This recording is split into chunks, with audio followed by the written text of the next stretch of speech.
los primeros 12 meses del sexenio de Claudia Sheinbaum son muy representativos de una serie de problemas que se veían venir, que imaginábamos y que han terminado por cuajar todos al mismo tiempo.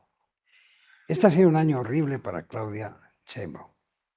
Y no importa cuánto de feliz esté mañana, en la mañanera, ni importa cuánto vuelva a repetir que no habrá manera de separarla del creador y el mentor de la 4T. Lo cierto es que nunca se fue el creador de la 4T, lo cierto es que nunca pudo llegar ella.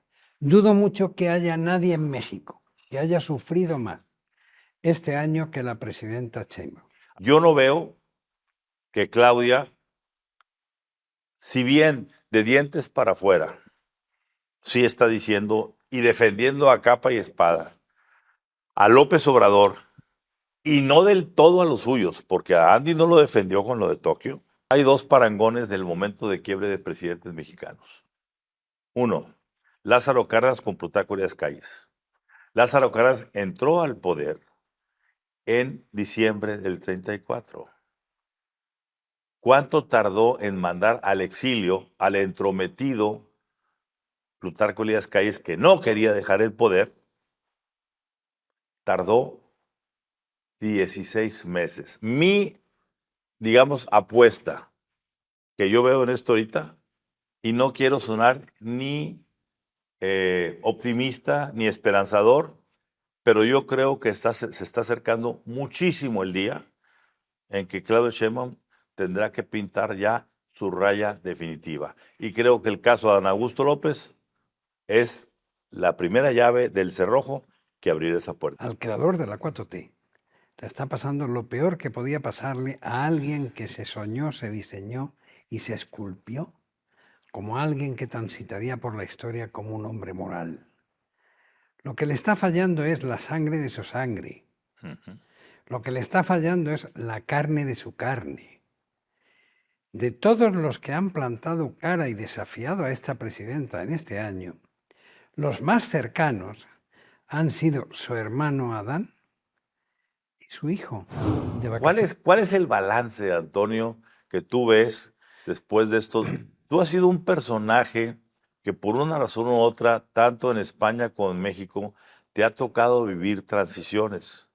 Viviste la transición y fuiste Española. incluso partícipe de esa transición en España, ¿sí?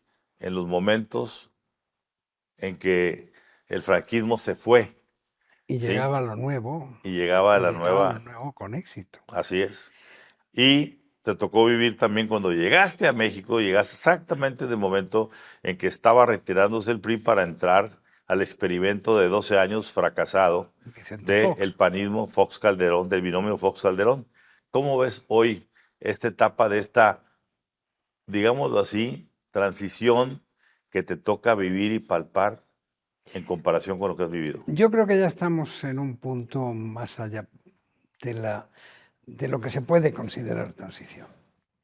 Primero, estos 12 meses, los primeros 12 meses del sexenio de Claudia Sheinbaum son muy representativos de una serie de problemas que se veían venir, que imaginábamos y que han terminado por cuajar todos al mismo tiempo. Este ha sido un año horrible para Claudia Sheinbaum. Y no importa cuánto de feliz esté mañana, en la mañanera, ni importa cuánto vuelva a repetir que no habrá manera de separarla del creador y el mentor de la 4T. Lo cierto es que nunca se fue el creador de la 4T, lo cierto es que nunca pudo llegar ella. Y en medio de todo eso, el Estado mexicano, ha hecho muchos movimientos hacia adelante, en mi opinión, hacia adelante en una perspectiva de catástrofe. Y en este momento, si uno ve de verdad todo lo que está pasando, con distintas excepciones, como puede ser Omar García Harfuch, uno se encuentra con que el Estado mexicano, si no ha desaparecido del todo, ha desaparecido al 80%. Por eso vivimos en una repetición de lo que es el imperio del rumor los bulos o no, pero hay que reconocer que cuando un Estado desaparece, cuando no hay manera de contrarrestar, suponiendo que todo haya sido una manipulación gigantesca para devaluar el papel de México, ¿qué hemos hecho? ¿Qué hemos investigado? ¿Qué podemos probar? Yo estoy de acuerdo con la presidenta, que haya pruebas y que se investigue. A continuación pregunto, ¿quién? ¿Quién? ¿Quién está salvaguardando el honor nacional, la coherencia nacional, la vergüenza nacional en medio de un manejo que naturalmente, como decía Napoleón, cuando el enemigo se equivoque no lo interrumpas? Entonces, pues claro que para los Estados Unidos la situación es inmejorable. Puede ir graduando el nivel de con qué nos ataca, cuándo nos ataca. Por un lado, narcoterrorismo. Por otro lado, la posibilidad de que la guerra nos afecte. Por otra parte, el recuento terrible y fantástico que lo viví, lo empecé a vivir contigo en la anterior etapa, del nacimiento del huachicol. En términos absolutos, sin que ninguno podamos saber exactamente la dimensión de cuánto robaron, cómo robaron, pero sí podemos ver la mancha contaminante sobre las instituciones, cómo afectó a aduanas, cómo afectó a la Marina, cómo afectó a los sistemas financieros. Es fácil que esos supuestos que hay de más de 100.000 millones permitan resumir que en el sexenio de la 4T se robó más que en los 70 años del PRI. Lo cual es algo terrible, Ramón. Bueno, para esta casa... Cuando el sexenio, la bandera insignia era acabar con la corrupción. No mentir, no No robar, robar. no traicionar. Bueno, en este momento estamos en un espectáculo. Vuelvo a repetir. Dudo mucho que haya nadie en México que haya sufrido más este año que la presidenta Sheinbaum. A ver, Antonio, yo disiento un poco de tu perspectiva en cuanto a que no ha llegado o alcanzado a llegar porque no ha abandonado a quien se fue. Sin ninguna duda, el que se fue no se ha acabado de ir, No. pero cada vez está más lejos de Palacio Nacional. ¿Por qué? Porque por voluntad de la propia presidenta y con su beneplácito, Omar García Harfuch, con el beneplácito de los norteamericanos, se ha encargado de poner en su sitio todo lo que el anterior Mesías tropical decía que en este país no existía. Ni el fentanilo, ni el huachicol, ni todas las cosas que ya estamos, ¿para qué repetirlas? Yo no veo que Claudia, si bien de dientes para afuera, sí está diciendo y defendiendo a capa y espada a López Obrador, y no del todo a los suyos, porque a Andy no lo defendió con lo de Tokio. Adán. Y hay cosas, Adán menos, Adán ya está por su cuenta, ya está como estaba Mario Delgado cuando lo descubrieron con el huachicol, y Andrés Manuel dijo en aquel entonces, recordarás, que él se defienda por su cuenta. Así está ahorita Adán Augusto López, que será el Cordero Pascual, o digámoslo en territorio azteca, la ofrenda a los dioses, la ofrenda de sangre a los dioses para que se calmen los ímpetus de esos dioses. Pero dicho eso, recordemos algo. La voluntad de la presidenta no solamente está en cada acción de Omar García Harfuch, a quien el ejército, ahora también la Marina, la Guardia Nacional quisieran ver fuera de circulación como fuese. Pero hay una parte que me pareció a mí significativa en el año de gobierno para empezar a marcar distancia. El momento en que Claudia Sheinbaum mandó a la quinta fila al líder morenista en el Senado, a quien no lo puso en primera fila, donde estaban muchos gobernadores de oposición. A Andy, que lo puso todavía una fila atrás, y a Manuel Velasco, que lo puso 3 filas atrás de Andy. Recordemos algo, una cosa muy importante, muy importante. Hay 2 parangones del momento de quiebre de presidentes mexicanos. Uno, Lázaro Cárdenas con Plutarco Elías Calles. Lázaro Cárdenas entró al poder en diciembre del 34. ¿Cuánto tardó en mandar al exilio al entrometido Plutarco Elías Calles, que no quería dejar el poder? Tardó 16 meses. Hasta abril del 36 lo exilió en Estados Unidos. Se acabó el callismo. Después de que Lázaro Cárdenas venía de ese supuesto callismo. Pero hagamos algo más reciente. López Portillo con Echeverría. López Portillo entra en el 76. A las Islas Fiji. Lo manda en 77 al año de entrar a la UNESCO. Pero estaba muy cerquita, los aviones eran muy rápidos y pues no, Echeverría no era era bastante movidito. Y en el 78, a 2 años de haber entrado, en noviembre del 78, López Portillo decide enviar a Echeverría como embajador a las Islas Fiji. 2 parangones, bueno, uno 16 meses, el otro 24. Llevamos 12 meses. Yo creo, digamos, apuesta que yo veo en esto ahorita, y no quiero sonar ni optimista ni esperanzador, pero yo creo que se está acercando muchísimo el día en que Claudia Sheinbaum tendrá que pintar ya su raya definitiva. Y creo que el caso de Adán Augusto López es la primera llave del cerrojo que abrirá esa puerta. ¿Qué opinas? Es posible que sí, y además es muy posible que de verdad, dentro de la intimidad política más importante de nuestra presidenta, esté el no haber digerido todavía que no puedes construir lo nuevo sobre lo viejo, porque normalmente las cenizas son un mal soporte para la historia.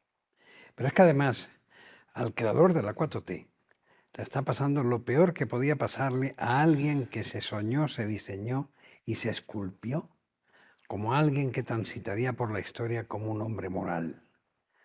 Lo que le está fallando es la sangre de su sangre. Lo que le está fallando es la carne de su carne. De todos los que han plantado cara y desafiado a esta presidenta en este año, los más cercanos han sido su hermano Adán y su hijo. Recuerda la fotografía. Recuerda cuando ni siquiera se voltearon para saludar a la presidenta. Así es. En los distraídos de marzo. Exacto. Recuerda todo eso.